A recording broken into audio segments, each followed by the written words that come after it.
हर हर महादेव। 9वें अध्याय का दूसरा भाग।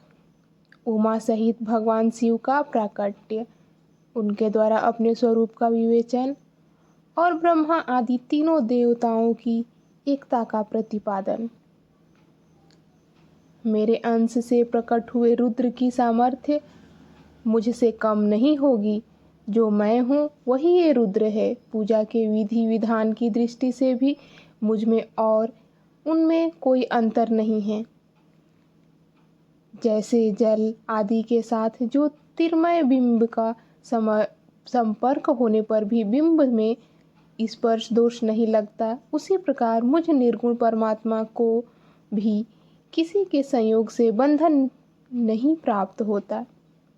ऐसा श्री महेश जी ने बोला। यह मेरा शिव रूप है। जब रुद्र प्रकट होंगे तब वे भी शिव के ही तुल्य होंगे। हे महामुने, उनमें परस्पर भेद नहीं करना चाहिए।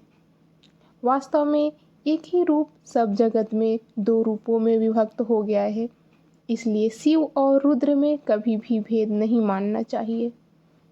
जैसे एक सुवर्ण खंड में समरूप से एक ही वस्तु तत्व विद्यमान रहता है, लेकिन उसी का आभूषण बना देने पर नाम भेद आ जाता है। वस्तु तत्व की दृष्टि से उसमें भेद नहीं होता। जिस प्रकार एक ही मिट्टी से बने हुए नाना प्रकार के पात्रों में नाम और रूप का तो भेद आ जाता है, लेकिन मिट्टी का भेद नहीं होता, क्योंकि कार्य में कारण की ही विद्यमानता दिखाई देती है। हे देवो, निर्मल ज्ञान वाले श्रेष्ठ विद्वानों को यह जान लेना चाहिए।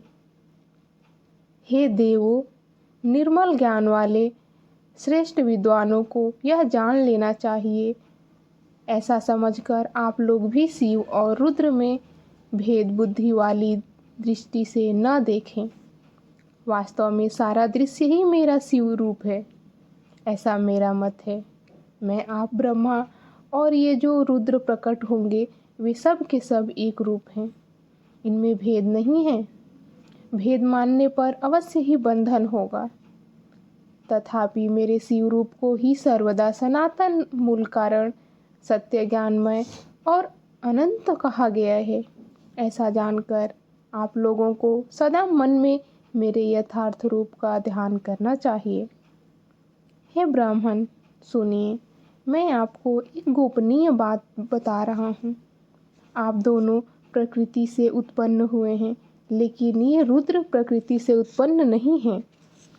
मैं अपनी इच्छा से स्वयं ब्रह्मा जी की भ्रूमुकुटी से प्रकट हुआ हूँ। गुणों में भी मेरा प्राकट्य कहा गया है। जैसा कि लोगों ने कहा है कि हर तामस प्रकृति के हैं, वास्तव में उस रूप में अहंकार का वर्णन हुआ है।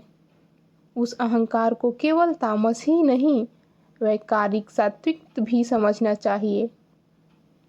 सात्विक देवगण वैकारिक अहंकार की ही सृष्टि हैं। यह तामस और सात्विक आदि भेद केवल नाम मात्र का है, वस्तुतः नहीं है।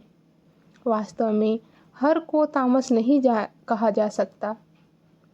हे ब्राह्मण, इस कारण से आपको ऐसा करना चाहिए।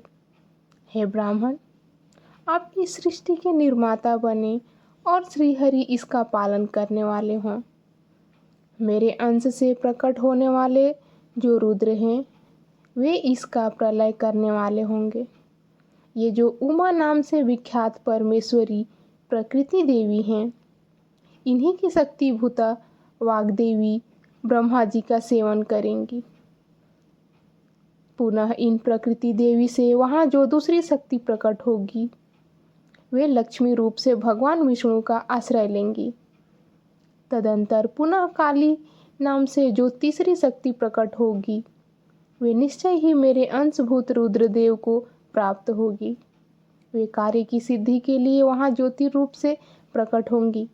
इस प्रकार मैंने देवी की शुभ स्वरूपा पराशक्तियों को बता दिया। उनका कार्य क्रमशः सृष्टि पालन और संहार का संपादन ही है।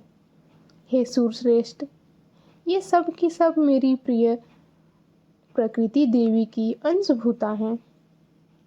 हे हरे, आप लक्ष्मी का सहारा लेकर कार्य कीजिए। हे ब्रह्मन, आप प्रकृति की अंशभूता वाग्देवी को प्राप्त कर मेरी आज्ञा के अनुसार मन से सृष्टि कार्य का संचालन करें और मैं अपनी प्रिया की अंशभूता परातत्पर काली का आश्रय लेकर रुद्र रूप से प्रलय संबंधी उत्तम कार्य करूँगा।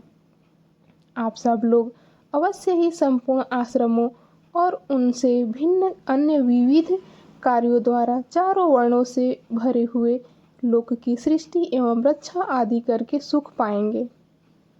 हे हरे, आप ज्ञान विज्ञान से संपन्न और संपूर्ण लोक के ही तैसी हैं, इसलिए अब आप मेरी आज्ञा से जगत में सभी लोगों के लिए मुक्तिदाता बनिए।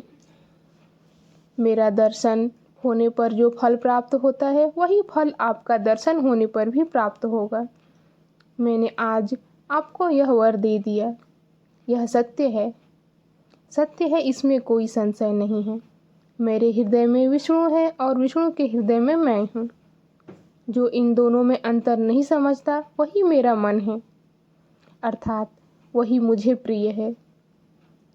श्री हरि मेरे बाएं अंग से प्रकट हुए हैं, ब्रह्मा दाहिने अंग से प्रकट हुए हैं और महाप्रलयकारी विश्वात्मा रुद्र मेरे हृदय से प्रादुर्भूत हुए हैं। हे विष्णु, मैं ही ब्रह्मा विष्णु और भाव नाम से तीनों रूपों में विभक्त हूँ। मैं रज आदि तीनों गुणों के द्वारा सृष्टि पालन और संहार करता हूँ।